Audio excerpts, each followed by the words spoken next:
Good afternoon students. आज हम लोग बात करेंगे chapter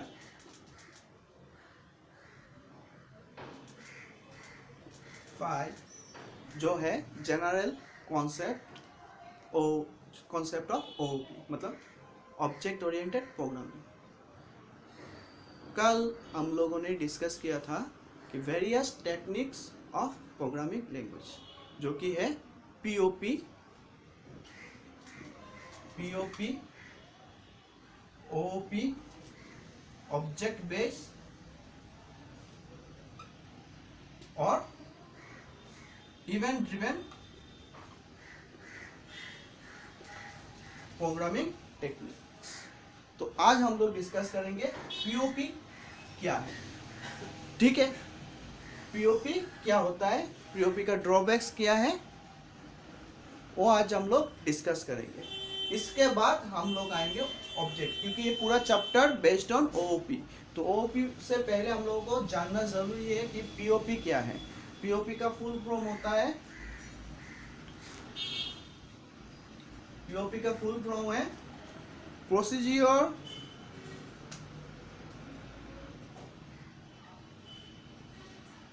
programming, procedure oriented programming. Okay, oriented programming. तो आज हम लोग टॉपिक जो डिस्कस करेंगे वो क्या है, POP, procedure oriented programming.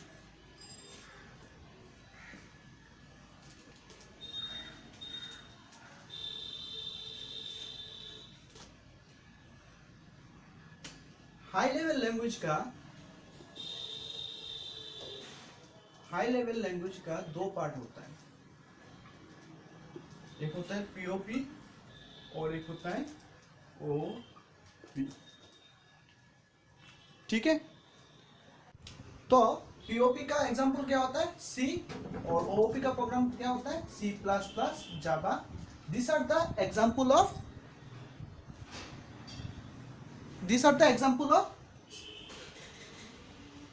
C is the example of procedural oriented programming and C++ and Java is the example of object oriented programming language। ठीक है, ये आप लोग याद रखना। और आज हम लोग क्या पढ़ेंगे, पीओपी समझेंगे कि पीओपी होता क्या है। पीओपी से ऑब्जेक्ट ओरिएंटेड, पीओपी का डिसएडवांटेज क्या है और ऑब्जेक्ट ओरिएंटेड, फिर ऑब्जेक्ट ओरिएंटेड क्यों लाया गया। ठीक है, क्योंकि पीओपी प्रोसीजर ओरिएंटेड प्रोग्रामिंग है, ये भी तो प्रोग्रामिंग है, इससे इसका सिक्योरिटी लेवल हाई है या लो है वो आप लोग समझेंगे अभी। ठीक है, तो हमेशा याद रखो एक बात हमेशा याद रखो, अगर इसका कॉन्सेप्ट अच्छी तरह से नहीं क्लियर कर पाओगे तो प्रोग्रामिंग नहीं सीख पाओगे। पहले इन दोनों का कॉन्सेप्ट अच्छी तरह से आप लोगों को सीखना है। ठीक है, तो चलो देखते हैं हम लोग प्रोसीजरल ओरिएंटेड प्रोग्रामिंग क्या है। तो हम लोग देखते हैं प्रोसीजरल ओरिएंटेड प्रोग्रामिंग क्या है। प्रोसीजरल ओरिएंटेड प्रोग्राम को डिवाइड किया जाता है फंक्शन में। ठीक है, फंक्शन में डिवाइड किया जाता है। Each function has clearly defined purpose and clearly defined interface to the function in the program. Suppose से एग्जांपल, मान लो आपको एक काम मिला है ना, अब मान लो आप कॉलेज में कोई फंक्शन कर रहे हैं, आप लोग स्टूडेंट मिलके मान लो टीचर्स डे ऑर्गेनाइज कर रहे हैं टीचर्स डे। ठीक है, तो आप लोग क्या करेंगे, आप लोग थोड़ी ना अकेले उस फंक्शन को ऑर्गेनाइज करेंगे, नहीं, आप लोग क्या करेंगे, उस फंक्शन को डिवाइड कर देंगे ना, कि आपका एक काम होगा, जैसे आप फूड डिपार्टमेंट में आप होंगे, कल्चरल डिपार्टमेंट में आप होंगे, और आप क्या होंगे दूसरे डिपार्टमेंट में आप होंगे, प्राइस डिस्ट्रीब्यूशन में आप होंगे। सपोज ऐसे एक फंक्शन रहेगा। प्रोग्रामिंग में क्या होता है, एक फंक्शन होता है मेन फंक्शन। ठीक है, उस मेन फंक्शन को प्रोसीजर प्रोग्राम क्या करता है, डिवाइडेड इनटू फंक्शंस, डिवाइड कर देता है, फंक्शन में डिवाइड कर देता है। जैसे कि इस तरह का एक मेन प्रोग्राम रहता है, फंक्शन पर डिवाइड कर देता है। मान लो ये मेरे पास एक मेन प्रोग्राम है, मैं क्या कर दूंगा, उसको मैंने डिवाइड कर दिया। मान लो ये स्टूडेंट 1 है, स्टूडेंट 2 है, स्टूडेंट 3 है, मैंने 3 लीडर बना दिया। ये मान लो एक प्रोग्राम ऑर्गेनाइज करने का जो मेन लीडर होगा वो मान लो रूट होगा, बेसिक, ठीक है, मेन है। वो क्या करेंगे, 3 लोगों को 3 डिपार्टमेंट्स दे देंगे। उस 3 डिपार्टमेंट्स में भी क्या होगा, और भी फंक्शन क्रिएट कर लेंगे। मतलब प्रोसीजर प्रोग्राम क्या करता है, division into function, procedure program divided into function, function में उसको डिवाइड कर देता है। Each function has clearly defined purpose, हर एक डिपार्टमेंट को क्लियरली डायरेक्शन दिया जाता है कि आपका काम क्या होता है, ठीक है। Each function has a clearly defined purpose and a clearly defined interface to the other function in the program. Clearly direction दिया जाता है कि आपका मेन फंक्शन में क्या काम होता है, ठीक है। The idea of breaking a program into function can be further extended by grouping of a number of functions together into larger entity called a module। सब जब एक साथ मिल जाते हैं तो हम लोग फिर बाद में क्या करते हैं, सबको एक साथ, पहले क्या करते हैं, मैं मेन फंक्शन को डिवाइड कर देता हूँ कि आपका डिपार्टमेंट का, फिर लास्ट में जब क्या होता है, एंड होता है, तो सब डिपार्टमेंट को मिलके तो एक साथ मिला देते हैं, तो उसको हम लोग क्या बोलते हैं, entity is called a module, मतलब एक मॉड्यूल बन जाते हैं। तो उसी तरह हम लोग प्रोग्राम में, प्रोसीजरल प्रोग्राम में होता है, ठीक है। Multi function program important data items are placed as global so they are may be accept all function. इसमें क्या होता है, फंक्शन जो हम लोग क्रिएट करते हैं, मतलब डिवाइड करते हैं, तो क्या होता है, वो ग्लोबली रहता है। कोई भी उस मॉड्यूल को, जैसे मान लो से एग्जांपल मैंने बताया कि तुम्हारा फूड डिपार्टमेंट है, किसी का मैंने डिवाइड कर दिया, तो मान लो किसी का फूड डिपार्टमेंट है, तो कोई भी आके खाना खा के चला जाएगा, आप उसको कुछ नहीं बोल सकते हो। ग्लोबली आपने पूरा डिपार्टमेंट खुला रख दिया, बोल दो जिसको भी आना है खा के जा सकते हो। तो इसमें क्या होता है, सेम जो फंक्शन हम लोग डिवाइड करते हैं, हर एक फंक्शन को, हर एक जो फंक्शन होता है वो ग्लोबली रहता है। ग्लोबल मतलब ओपन, सबके लिए ओपन, सबके लिए ओपन। तो कोई भी आके क्या कर सकता है, उसको एक्सेस कर सकता है, ठीक है। ईच फंक्शन में have a own local data, हर एक फंक्शन का इसका ओन लोकल डाटा रहता है। देखो यहाँ पर प्रोसीजरल पैराडिग्म क्या है, यही है प्रोसीजरल पैराडिग्म, मतलब ही प्रोसीजरल ओरिएंटेड प्रोग्रामिंग है, उसमें कन्फ्यूजन मत हो ना, ठीक है। Global data, global data, global data, इसमें क्या है, फंक्शन, हर एक फंक्शन क्या होता है, फंक्शन, ये फंक्शन, इससे भी, ये 3 मेन फंक्शन है, इसमें भी डाटा कलेक्ट करता है, इसमें भी कर सकता है, यहाँ से भी कर सकता है, यहाँ से भी, मतलब कोई भी किसी भी मेन फंक्शन को ग्लोबली एक्सेस कर सकता है, ठीक है।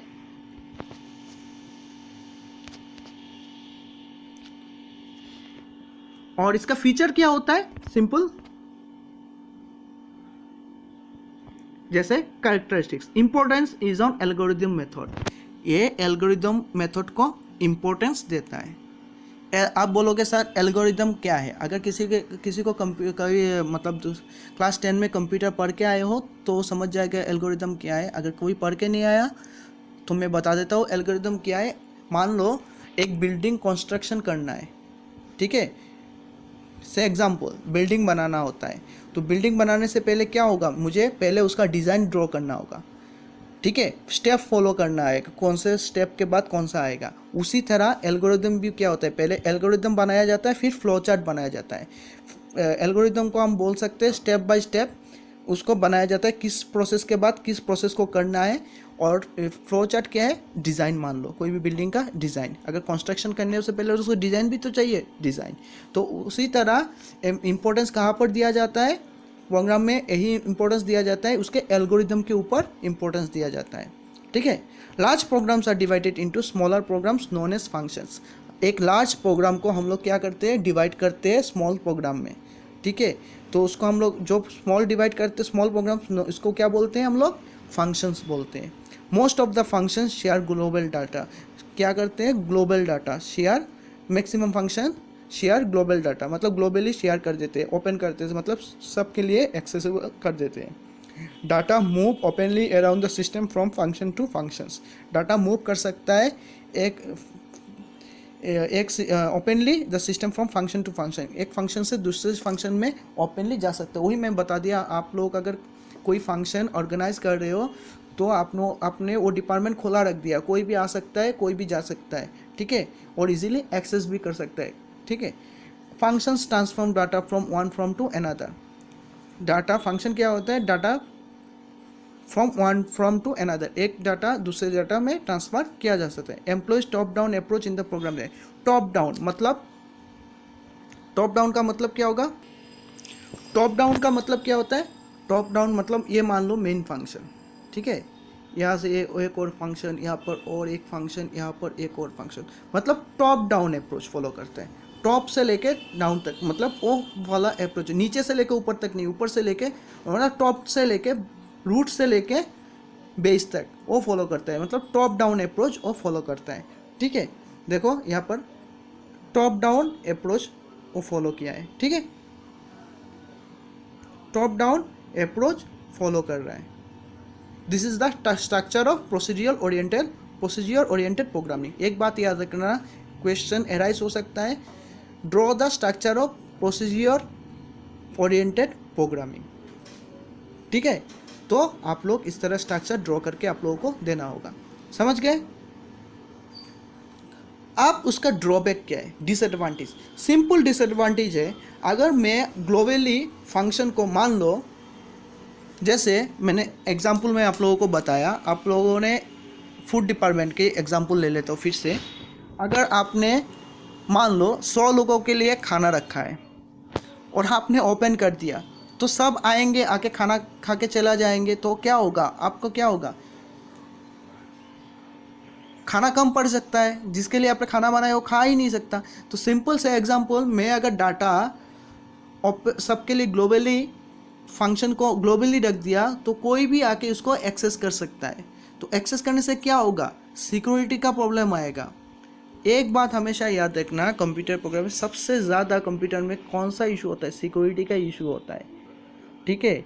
सिक्योरिटी, अगर आपका सिक्योरिटी, आपको हमेशा याद ध्यान रखना होगा सिक्योरिटी के ऊपर, ठीक है, कौन सा प्रोग्रामिंग लैंग्वेज कितना सिक्योरिटी आपको दे रहा है, तो उसके ऊपर ध्यान रखना होगा। तो प्रोसीजरल प्रोग्रामिंग में, ओरिएंटेड प्रोग्रामिंग में क्या है, सिक्योरिटी का इशू होता है, ठीक है। तो फर्स्ट जो ड्रॉबैक होता है, since every function has complete access to the global variables, वही में बात है, अगर ग्लोबली आप छोड़ दोगे, the new programmer can corrupt the data accidentally creating functions, और एक पर्सन क्या होगा, उसको करप्ट कर सकता है, मतलब उस फंक्शंस को खराब कर सकता है, ठीक है।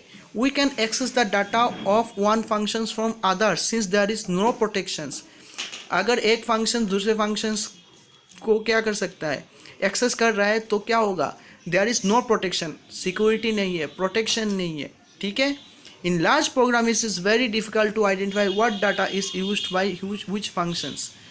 मतलब मैं एक लंबा सा प्रोग्राम कर रहा हूँ, लार्ज प्रोग्राम कर रहा हूँ, तब मैं आइडेंटिफाई नहीं कर पाऊंगा कि मैं data what data is used, कौन सा डाटा मैं यूज़ कर रहा हूँ, and which functions are, data कौन से फंक्शन में कौन सा यूज़ कर रहा हूँ, तो तब आइडेंटिफाई करना ही मुश्किल हो जाएगा। मैं प्रोग्राम करके दिखाऊंगा, आपका छोटा सा बेसिक प्रोग्राम करके सब समझाऊंगा, पहले आप वो कॉन्सेप्ट याद रखिए, प्रोसीजरल ओरिएंटेड प्रोग्रामिंग होता क्या है। Similarly if new data is to be added, अगर मैं एक डाटा ऐड करता हूँ, all the functions need to be modified to access the data, तब क्या होगा, मुझे पूरा प्रोग्राम में मॉडिफाई करना होगा। अगर मैं न्यू डाटा ऐड कर रहा हूँ कोई फंक्शन में, तो मुझे क्या होगा, हर एक फंक्शन में मुझे मॉडिफाई करना होगा। Does not model real world problem very well, ये मॉडल ही नहीं है रियल वर्ल्ड प्रॉब्लम को सॉल्व करने। अब मैं बताऊँ, उसी प्रॉब्लम को सॉल्व किया है, किसने सॉल्व किया है, ऑब्जेक्ट ओरिएंटेड प्रोग्रामिंग, ठीक है। इस वजह से प्रोसीजर प्रोग्रामिंग को क्या किया, प्रोग्रामिंग को सिक्योरिटी लेवल बढ़ाने के लिए जो यूज़ करते हैं अभी, उसको बोलते हैं ऑब्जेक्ट ओरिएंटेड प्रोग्रामिंग। तो प्रोसीजर प्रोग्रामिंग का एग्जांपल क्या है, सी, ठीक है। सी प्रोग्राम का कॉन्सेप्ट जो है, सी प्रोग्राम और सी प्लस प्लस से डिफरेंस है, सी प्लस प्लस में class and object data abstraction this are the used in C plus plus. और उसमें क्या प्रोसीजर प्रोग्रामिंग में क्या होता है, प्रोग्राम हो जाता है लेकिन उसका सिक्योरिटी लेवल क्या है, ठीक नहीं है, क्योंकि हर एक फंक्शन को हम लोग खोला रख देते हैं, ग्लोबली रख देते हैं, तो वो इसको कोई भी एक्सेस कर सकता है। आप जब प्रोग्रामर बन जाओगे तो समझ में आ जाएगा, बस सिंपल प्रोग्राम करना भी अगर सीख जाओगे तो आप लोगों को समझ में आ जाएगा कि ग्लोबली एक्सेस क्या होता है, फंक्शन कैसे क्रिएट। अगर वही मैं आपको एग्जांपल से समझा रहा हूँ, अगर आप लोग हर डिपार्टमेंट सबके लिए खोला रख दें, क्या हम लोग क्या करते हैं, शादी में भी जाते हैं ना, तो हम लोग इनविटेशन देते हैं, इतने लोगों का खाना बनाते हैं। अब अगर मैं शादी में रख देता हूँ कि सबको इनविटेशन है, पेपर में ऐड दे दिया, तो क्या होगा, मेरा खाना कम पड़ जाएगा। और सिक्योरिटी का इशू, कोई भी आ जाएगा, सिक्योरिटी का भी इशू हो सकता है, सिंपल, कोई भी आ जाएगा, आके लूट भी सकता है, वो तो पता नहीं, लेकिन सिक्योरिटी। इसी तरह प्रोसीजर प्रोग्राम में क्या होता है, डाटा को सिक्योरिटी लेवल जो होता है वो लो होता है, सबके लिए ओपन रख देते हैं।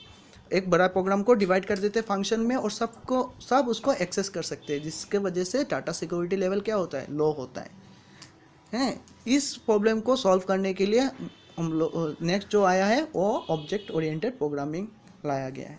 ठीक है, वो क्या होगा मैं नेक्स्ट क्लास में समझूंगा। ठीक है, थैंक यू।